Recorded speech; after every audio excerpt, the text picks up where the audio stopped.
الشفاعات وهذا مطلبي يا نبي. Assalamualaikum warahmatullahi wabarakatuh. Alhamdulillah rabbil alamin. Wassalatu wassalamu ala asyrafil anbiya'i wal mursalin Sayyidina wa maulana Muhammadin wa ala alihi wa ashabihi ajma'in, amma ba'd. Alhamdulillah. Bismillahirrahmanirrahim. Faslun, bermula inilah satu fasal. Wajibu dan wajib lil mu'taddati, bagi perempuan yang beriddah, ar-raj'iyati, yang bisa rujuk, ya, yang bisa rujuk, ya, ar-raj'iyati, yang bisa rujuk, as-sukna, apa, rumah, wa nafaqatu, dan nafkah. Ya, jadi gini Pak, kalau ada perempuan dicerai, ya, dicerai. Di sini cerainya adalah cerai roj'i atau talak.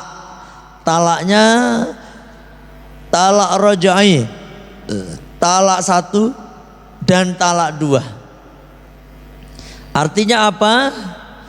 Seorang suami berhak untuk kembali kepada istrinya, ya.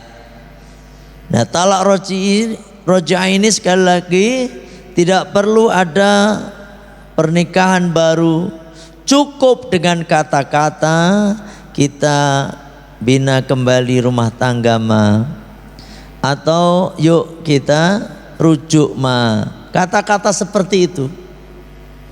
Nah, tetap Pak, tetap ketika seorang perempuan dalam keadaan tertalak, maka dia wajib beriddah. Sampai kapan nih? Nah, yang kembali ke pembahasan sebelumnya, yakni perempuan yang ditalak roj'i dalam keadaan suaminya masih hidup, ya, maka talaknya adalah apa namanya, 3 kali sucian. Salah satu quru, 3 kali sucian, suci, haid, suci, haid, suci, 3 kali sucian. Nah, selama 3 kali sucian ini, selama itu perempuan wajib bagi seorang suami, apa Pak? Asukna, yaitu memberikan rumah atau tempat tinggal. Gak boleh perempuan itu kemudian diusir, gak boleh. Di mana dia tinggal di situ, ya di situ aja, ya. Ini talak roj'i ini. Yang kedua, wan nafaqatu, dan tetap bagi suaminya memberikan nafkah kepadanya. Nafkah apa? Nafkah lahir ataupun nafkah batin. Kok naik apa? Nafkah lahir maksudnya. Batin mah belum, nggak boleh nih. Sebelum ada kata-kata rujuk. Jadi kalau belum ada kata-kata rujuk, nafkah ini wajib masih diberikan. Uang masih dikasih, makan, sandang, pangan, papan, kudu dikasih. Talak roj'i, ini yang ngiling Pak. Makanya kalau ada orang pisah ranjang, tetap seorang suami kudu ngasih makan, seorang suami kudu ngasih uang belanja, ya. Itu gak boleh diusir atau kalau mau kontrak dikontrakin tetap, Kalau mau ngontrak nih, saya udah nggak mau di sini mas, gitu toh. Ya udah mau di mana? Di kontrakan aja. Ya udah, dibayarin kontrakannya. Masih selama berapa? 3 bulan atau 3 kali sucian. Loh, kok 3 kali sucian tidak ada kata-kata talak, kata-kata rujuk, maka si perempuan itu boleh nanti memilih, ya, sama laki-laki lain mangga atau sama laki-laki suaminya sendiri. Kalau memang dia masih mau, kalau suaminya nggak mau, ya udah dia nikah aja sama orang lain. Karena apa? Iddahnya udah habis, Pak. Kalau sama suaminya sendiri tetap harus ada perkawinan ulang, ada wali dan 2 orang saksi. Dan yang berhak mengawini bagi perempuan yang tertalak roj'i adalah suaminya. Suaminya, Pak. Wajibu dan wajib lil baini bagi perempuan yang tertalak bain asukna, yaitu tempat tinggal, dunan nafaqati, bukan nafkah. Kalau nafkah udah nggak dikasih, tapi yang masih wajib tempat tinggal. Kasih tempat tinggal. Sampai kapan, Pak? Sampai kapan? Sampai ya iddahnya habis. Sampai iddahnya habis. Iddahnya habis. Kalau ada yang nikahin laki-laki lain yang mau menikahin, ya syukur, alhamdulillah. Kalau enggak ya udah urusan. Dan tidak kasih nafkah. Suami enggak berhak memberikan nafkah. Apa yang ngarani? Sandang papan tadi. Kalau nafkah batin, emang enggak boleh itu mah. Haram sebelum nikah sama orang lain. Itu. Illa antakuna hamilan, kecuali dia dalam keadaan hamil, Pak. Kalau memang hamil, maka walaupun dia tertalak 3, talak 3 atau talak bain, maka tetap laki-laki seorang suaminya wajib memberikan sanda, apa namanya itu, rumah, terus apa nengarani, nafkah pangan di sini, pangan. Karena apa? Di dalam perutnya itu ada anaknya. Makanya Pak, kalau misalnya ada orang terpisah nih, udah cerai, diputuskan anaknya ikut ibunya, tetap Pak, suaminya wajib ngasih nafkah kepada anaknya. Itu masih tanggung jawab bapaknya, walaupun ngikut ibunya. Misalnya diputuskan bahwasanya hak asuh ada di istrinya, hak asuh loh misalnya, tetap seorang laki-laki wajib masih nafkah anaknya itu. Kalau memang bukan ke istrinya, ya anaknya yang wajib. Apalagi masih kecil anaknya. Dosa seorang suami yang membiarkan anaknya, apalagi membiarkan anaknya lontang-lantung dengan ibunya. Udah tahu ibunya nggak punya, anaknya tuh asuhnya ada di ibunya. Terus dia ngambek, biarin, asuhnya kan di dia. Emang ngapain saya ngasih makan anak? Dosa dia. Sekali lagi ya, dosa. Kadang-kadang dia ngambek, ya udah kasih makan anak kita, udah bapak nggak mau kawin lagi. Waduh, galak banget nih laki-laki. Enak baik, tetap nggak boleh. Tapi tetap si anak berhak mendapatkan nafkah dari bapaknya, walaupun dia ngikut ibunya. Tapi ibunya jangan memanfaatkan, dosa.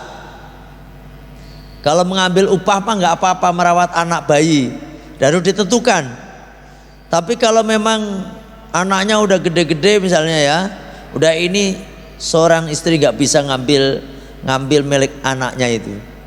Kalau ngambil anaknya berarti ngambil hak anaknya dia. Karena kewajiban suami itu ngasihnya ke anak, bukan ke emaknya. Ada kasus siapa namanya, ya si Allah contohnya gitu, udah pisah sama istrinya si B, udah pisah ranjang. Si B itu nikah lagi, si A belum, bapaknya ini belum, tapi ibunya yang udah, karena memang ibunya yang nakal, ya toh. Tapi anaknya ngikut si B, ngikut ibunya. Dia minta melulu, bapaknya digerogotin baik Pak. Alasannya anaknya mau ujian kek, alasannya anaknya mau apa aja alasan. Gak mau si A ini tetap ngirim aja. Memang dia sedikit tahu hukum gitu ya. Jadi memang ini masih kewajiban saya ngasih anak-anak saya.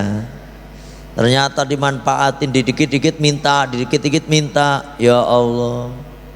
Sampai kemudian si A ini pun udah nikah dengan perempuan lain, ya, sama si C, taruhlah begitu. Si B ini masih minta aja. Sampai kadang-kadang si A sama si C ini berantem lulu gara-gara istri yang pertama. Karena ini mungkin orang baik Pak si A, sehingga si B tadi umurnya nggak panjang. Bukan si B, anaknya maksudnya. Anaknya yang ikut ibunya itu loh ninggal. Berarti kan dia udah nggak bisa meres suaminya nih. Buat pemerasan suaminya. Nggak boleh ya, nggak boleh. Bapak harus ngelihat nih, misalnya naudzubillah min dzalik, ya pisah sama istri teh minta aja uang, harus tanyain betul ke anak, dek keperluannya tiap bulan berapa dek? Oh ini ya buat sekolah sekian, buat beli apa ini sekian, buku sekian ya. Oh dihitung-hitung, terus dilebihin, nih dikasihkan nih. Buat makan berapa ini anak ini. Walaupun makannya sama ibunya Pak, tetap ini makan itu ibunya gak taunya ngehargain. Ini anak makan 3 kali ini sekian, ya harus dibayar. Mau makan sama maknya, bukan ngasih maknya tapi ngasih anaknya. Paham ini? Ada yang gak jelas? Siapa yang gak jelas?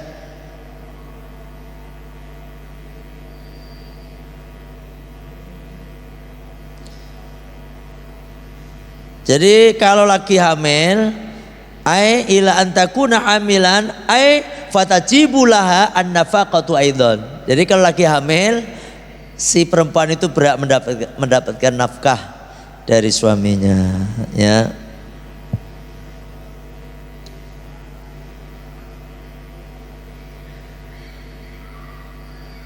Ada yang nanya,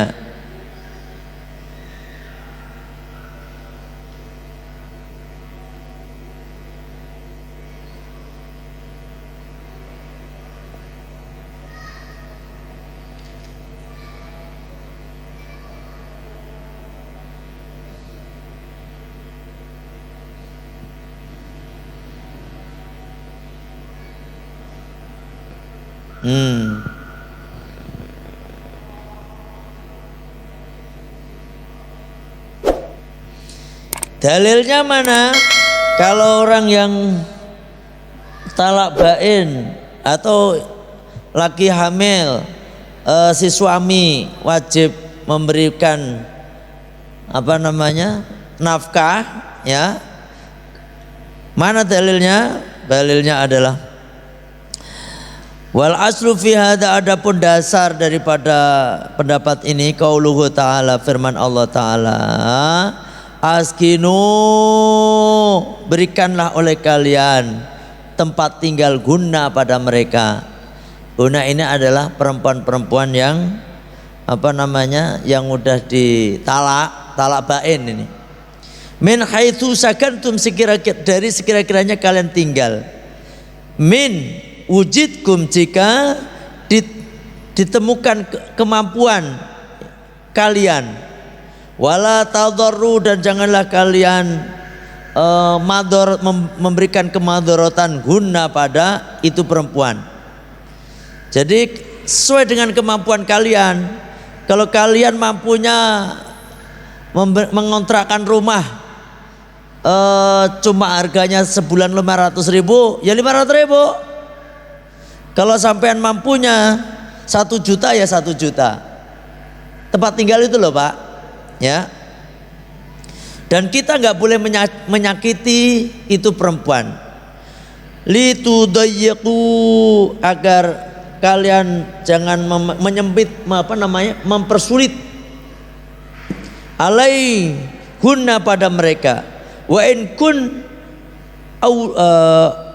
ulati hamlin, jika wa in kunna, jika itu perempuan ulati hamlin, mereka itu dalam keadaan hamil, fanfiqu, maka berikanlah oleh kalian nafkahnya, alaihinna, atas mereka, hatta tadhna, sehingga lahir, hamlahunna, kehamilan mereka. Jadi sampai lahir Pak, sampai lahir harus dikasih nafkah. Fa'in arda'na, maka jika mereka menyusui lakum untuk kalian, maksudnya anak kalian disusuin oleh ibunya tadi, fa'tuhunna, maka berikanlah oleh kalian guna pada mereka, itu istri-istri kalian yang kalian talak tadi, ujurahunna, upah-upah mereka. Nah ini sebenarnya orang itu kalau udah nyusuin nafkahnya lebih Pak dibandingkan yang nggak nyusuin. Kita punya istri ini ya, kebiasa kalau misalnya ngasihnya sehari 150.000 untuk kebutuhan untuk kebutuhan sehari-harinya, kalau nyusuin ditambahin 200.000. Karena sebenarnya nyusuin itu Pak kewajiban suami. Waduh, ngeri juga ya. Bapak mau nyusuin pakai apa coba? Ini aturan nih, tetap kita kasih. Makanya orang-orang dulu itu disusuin sama orang lain. Orang Arab tuh ya disusukan kepada orang lain. Dibayar nggak? Dibayar. Kalau disusuin ibunya, kita juga bayar, dilebihin nafkahnya, dengan cara nafkahnya kita tambahin. Makanya saya lihat ini Pak, perempuan-perempuan Indonesia ini ahli surga semuanya. Karena apa? Karena mau lagi nyusuin, mau kagak, tetap aja eta kene, ya toh? Apa ini? Nafkahnya. Apa ini? Uang belanjanya sebulan 3 juta aja, gak ditambahin, ya kan? Padahal sebenarnya hendaknya ditambahin, ya tambahin.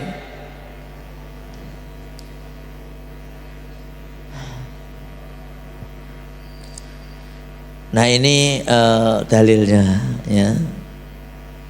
Nah kalau sebabnya apa? Memang udah menjadi kewajiban kita sebagai laki-laki ini. Anak itu adalah tanggung jawab kita, termasuk istri itu tanggung jawab kita. Wajibu, dan wajib alal mutawaffa anha, wajib bagi seorang perempuan yang ditinggal mati oleh suaminya, ya, al-ikhdadu. Apa Pak ihdad? Ihdad itu bergabung. Wawa, yang dimaksud dengan ihdad, al-imtina'u minazinati, yaitu mencegah dari berhias, tidak berhias, yang kemarin saya sampaikan. Kalau ada perempuan ditinggal mati suaminya, tidak boleh berhias selama berapa hari? selama dia beriddah. Kemarin iddahnya masih ingat? Kalau ditinggal mati berapa? 4 bulan 10 hari. 4 bulan 10 hari ini perempuan tidak boleh berhias. Watibi, dan juga tidak boleh pakai wangi-wangian selama 4 bulan 10 hari. Kalau ditinggal mati. Terus kalau ditinggal mati, terus si perempuan tadi keadaannya adalah menopause. Berapa? Menopause 3 bulan ya. Jadi iddahnya orang yang nggak punya haid 3 bulan. 3 bulan atau orang yang menopause atau orang yang anak yang belum dewasa, yang belum haid, itu 3 bulan. Jadi 4 bulan 10 hari dia harus menjaga tidak berpakaian, tidak berhias maksudnya. Tidak berhias, tidak pakai wangi-wangian. Intinya apa? Jangan keluar rumah kecuali dalam keadaan udzur. Di sini ada penjelasan. Mana tadi?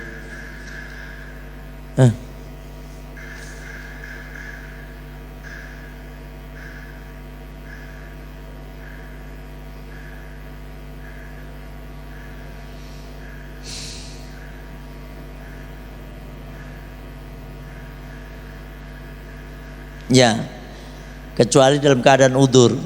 Udzur itu apa? Misalnya itu perempuan kalau nggak keluar kelaparan, dia nggak punya, suaminya udah meninggal, dia nggak punya saudara, mau nggak mau dia harus kerja, dia udzur, nggak apa-apa. Cuma Pak, kerjanya nggak boleh tadi, tetap pakaiannya nggak boleh pakaian yang mencolok. Yang kedua, nggak boleh pakai wangi-wangian sampai 4 bulan 10 hari. Nah kalau sudah 4 bulan 10 hari bebas. Dan kalau masih muda, setelah 4 bulan 10 hari, hendaknya pakaiannya agak sedikit membuat orang tertarik kepadanya. Gitu. Yang nggak boleh pakai pakaian tertarik itu yang udah masih punya suami. Gadis-gadis jenengan punya anak gadis Pak, anak-anak gadis. Di dalam kitab Qurratul Uyun, hendaknya bapak itu pakaian yang bagus-bagus, bahkan dikasihlah perhiasan sehingga laki-laki itu tertarik padanya. Jangan punya anak perempuan suruh pakaiannya jelek-jelek, nggak pernah pakai wangi-wangian, bajunya kayak gembel, nggak bener sampean Pak. Yang nggak boleh itu kalau udah punya suami.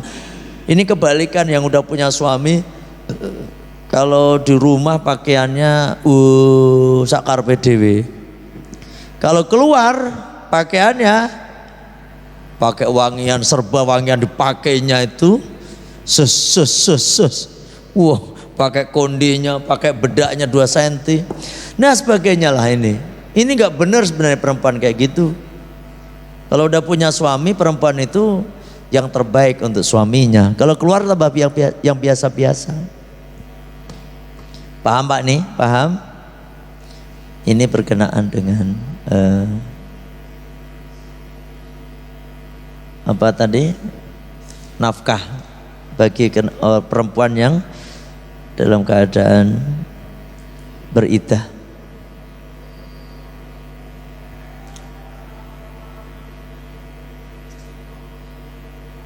Ada yang nanya sampai di sini?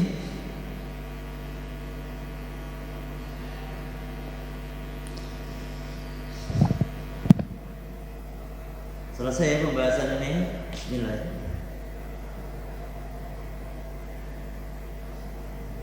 Alhamdulillah.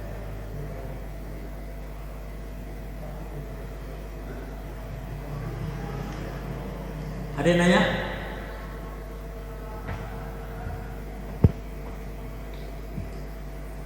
Jam berapa? Bisa jam berapa?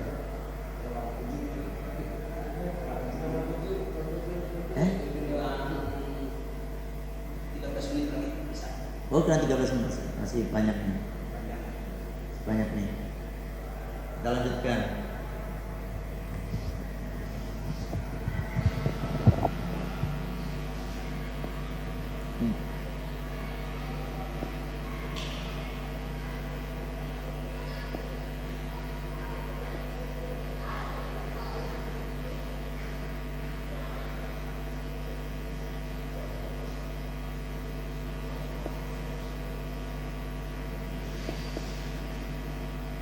Ini dalilnya.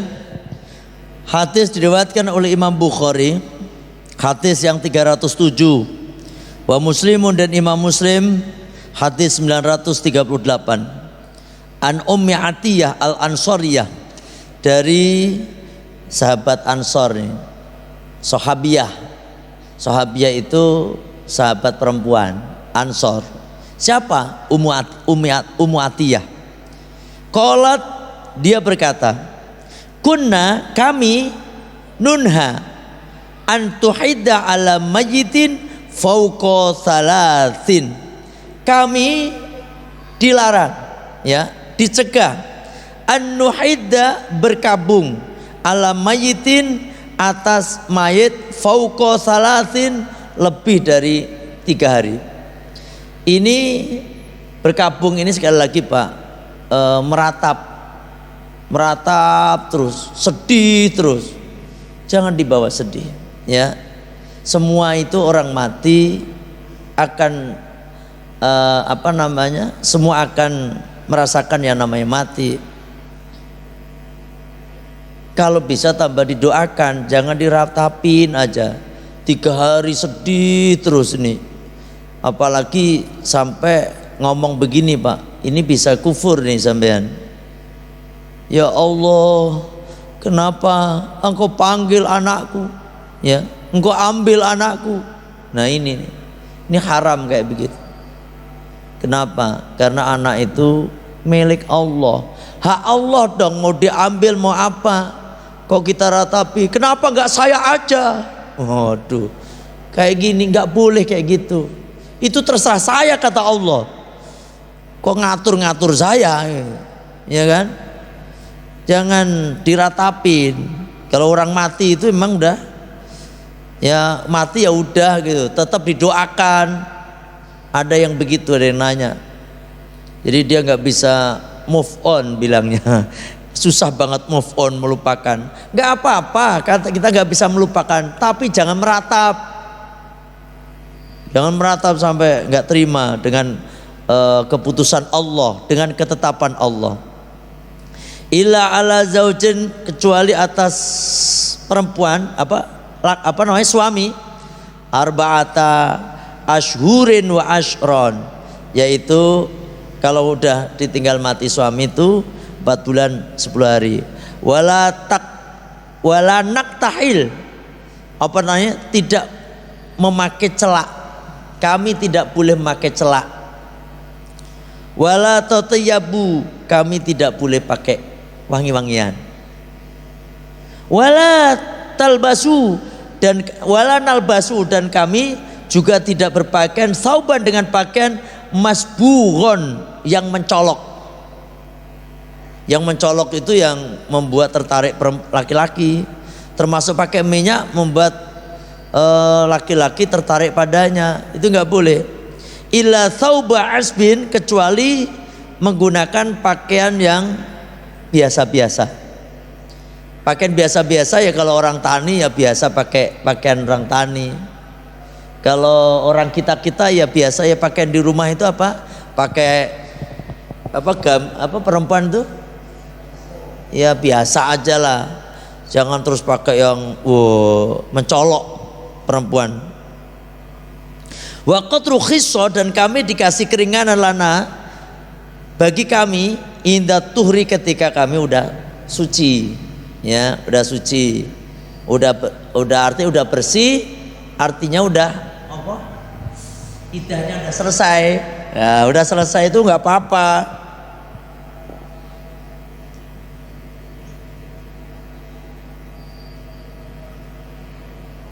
Nah ini dalilnya ya.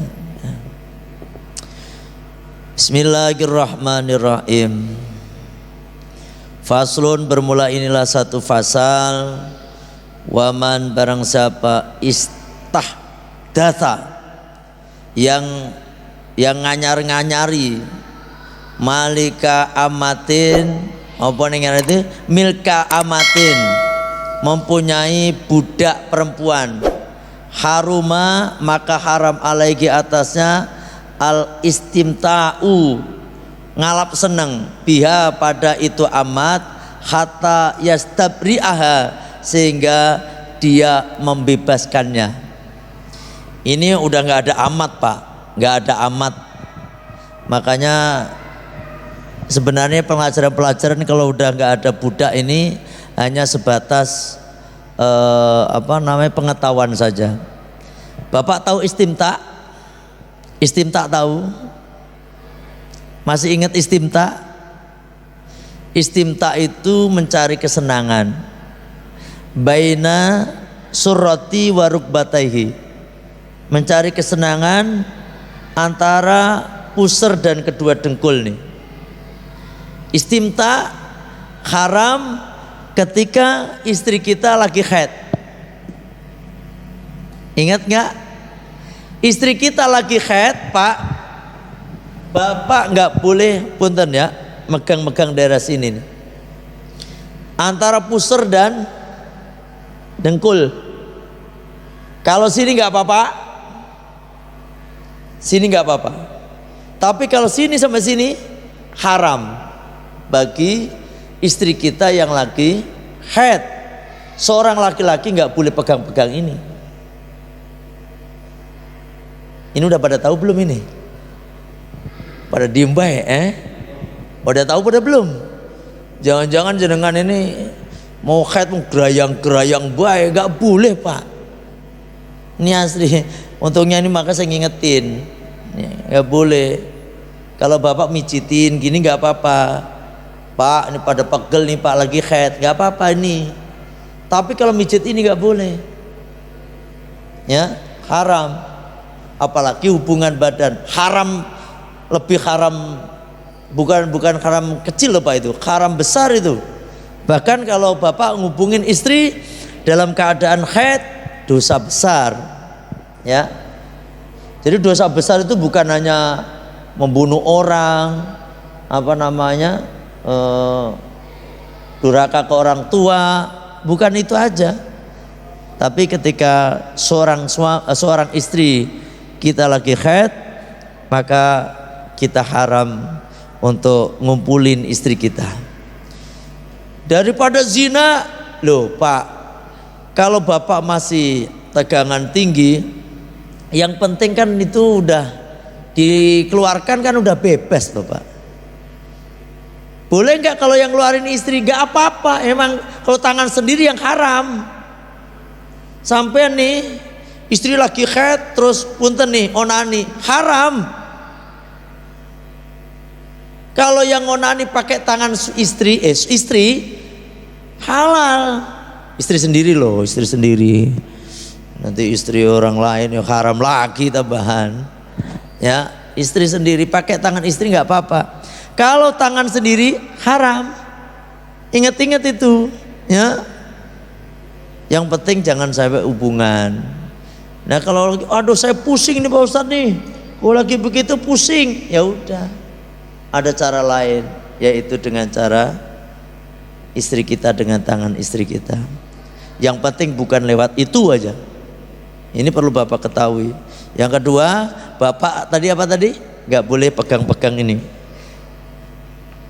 Pegang-pegang ini kalau ada penghalangnya gak apa-apa. Tapi kalau gak ada penghalang ini, yang haram, namanya istimta. Ini banyak orang yang gak tahu loh ini. Ini kan istri saya, yang penting kan saya gak hubungan badan. Yang haram kan hubungan badan. Ya ini yang masalahnya, orang nggak tahu. Padahal bukan hanya hubungan badan, tetapi memegang-megang antara pusar dan lutut, ya ini haram hukumnya gitu. Ada yang nanya, ada yang komplain ini, kira-kira masa baru tahu tuh Pak ini? Pak Yana baru tahu juga.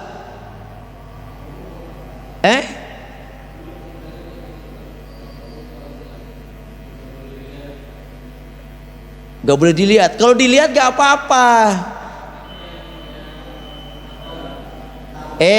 Itu makrom ya. Kalau makrom gak boleh. Kalau makrom itu antara pusar ini gak boleh dilihat.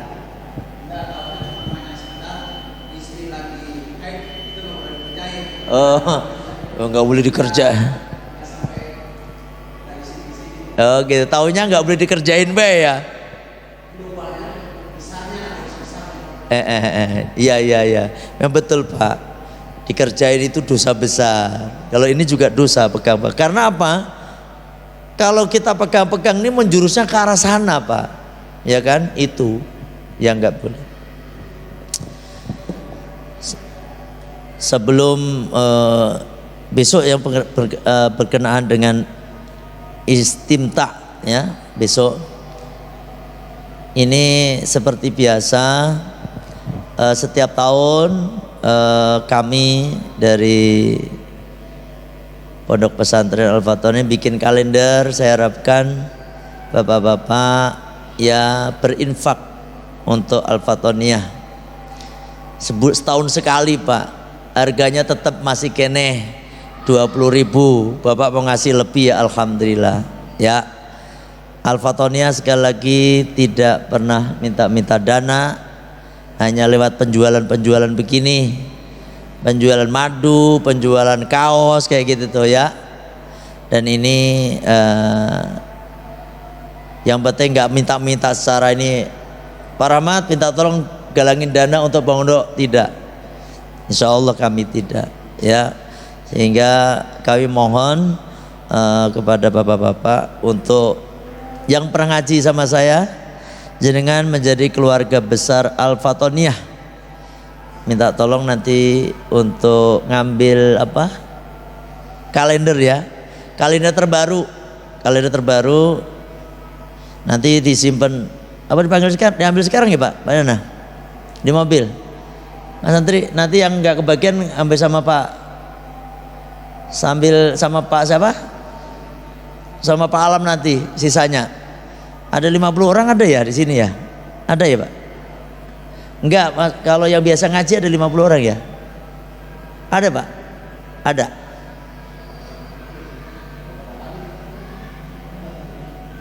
Nanti sisanya terus ini. Mas Reddy, ambil, Mas Fatul ambil Mas. Mana nih? Di mobil. Nanti biar diinin sama Pak Alam aja. Niatin berinfak ya, niatin berinfak. Ambil separuh aja. Itu kan satu plastik itu isinya 100. Ambil 50 aja. Di sini bikin kalender nggak Pak? Anur ini nggak bikin? Oh belum. Sini ini lain, masih fotonya lain tetap. Tapi di situ sekarang ada tambahan suratul Fatihah di pembukaan, ada ayat kursi, terus ada Asmaul Husna, terus ada yang keempat tuh sholawat kamilah nggak salah ya. Jadi insya Allah buat keberkahan rumah kita lah itu. Yang kedua di situ Yaumul Bid seperti biasa ada. Minggu Kliwon ada, Selasa Kliwon, Sabtu Kliwon, dan kegiatan-kegiatan yang ada di situ ya. Mohon keikhlasannya aja. Intinya infaknya 20.000 infaknya. Sebabnya insya Allah semoga bermanfaat lah gitu ya, semoga bermanfaat. Sementara Pak Yana dipegang Pak Yana ya, biar Pak Alam kan nggak ada. Ditaruh di sini, ini kuncian ya nanti ya. taruh di mobil. Biasanya Pak Alam ya. Taruh di sini nggak apa-apa.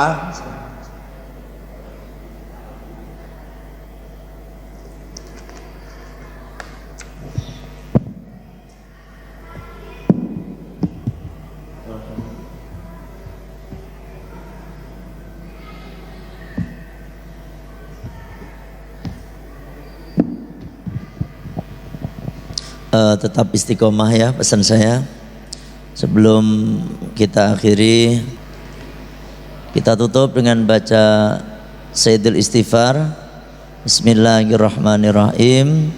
Allahumma anta rabbi la ilaha illa anta khalaqtani wa ana abduka wa ana ala ahdika wa wa'dika mastata'tu a'udzu bika min syarri ma sana'tu abu'u laka bi ni'matika alayya wa abu'u bi dzambi faghfirli fa innahu la yaghfiru dzunuba illa anta astaghfirullahal azim astaghfirullahal azim astaghfirullahal azim subhanaka allahumma wa bihamdika asyhadu an la ilaha illa anta astaghfiruka wa atubu ilaik. Alhamdulillah. Mohon maaf kalau ada kekurangan. Wallahul muwaffiq ila aqwamit thoriq. Assalamualaikum warahmatullahi wabarakatuh.